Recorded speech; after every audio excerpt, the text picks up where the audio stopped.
Moi, c'est Emmanuel Kana, infirmier diplômé d'État principal. Je suis à ma deuxième année ici au centre médical chirurgical hospitalier Manga. Je suis présentement dans le pavillon chirurgie où je passe ma première année et j'ai eu déjà passé un an avant au service de médecine. Bon, nous sommes dans le service d'urgence comme je viens de dire et ça demande, c'est un service, si vous pouvez savoir, c'est un service qui demande beaucoup de responsabilités morales, professionnelles même.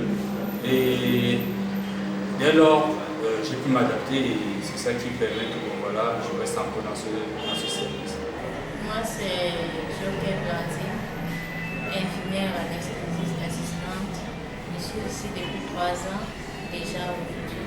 J'ai commencé par la médecine, mais la médecine a sa spécialité à part et la chirurgie à part. Alors là, je m'affectais à chirurgie pour plus de formation et approfondir.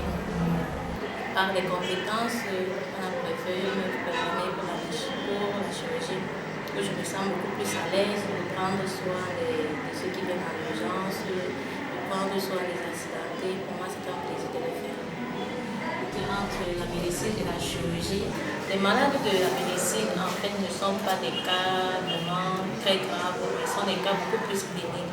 Or, en chirurgie, on rencontre beaucoup plus des cas d'inconscience, d'accidents, d'urgence, donc ils ne peuvent pas être gérés en médecine. C'est pourquoi la chirurgie doit être différente de celle de la médecine. Et sur ce, demander, n'est-ce pas, un arsenal de matériel approprié qu'on doit nécessairement avoir pour la gestion, pour bien manager ces patients. Okay.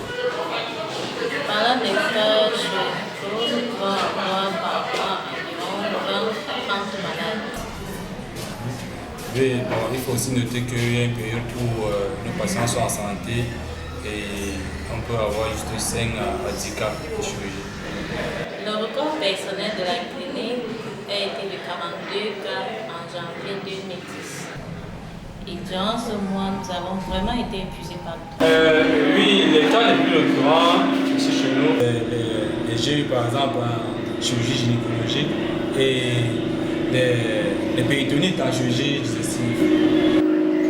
Parlant d'anesthésie, nous faisons généralement tous les types d'anesthésie, mais particulièrement l'anesthésie néorachidienne, plus dans les cas gynécologiques, et l'anesthésie générale avec intubation, ou plus dans les chirurgies digestives.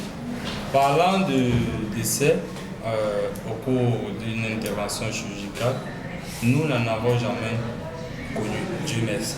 Cependant, il faut noter qu'en décembre 2012, nous avons eu un cas de décès post-opératoire qui était un cas d'éclampsie.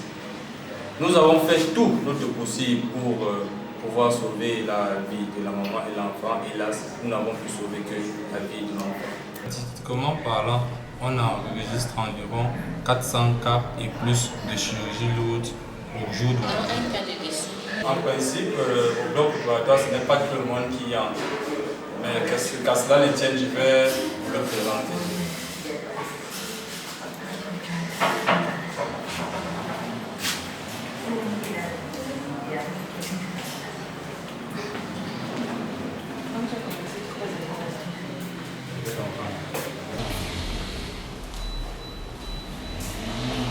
Nous sommes là dans notre salle d'opération.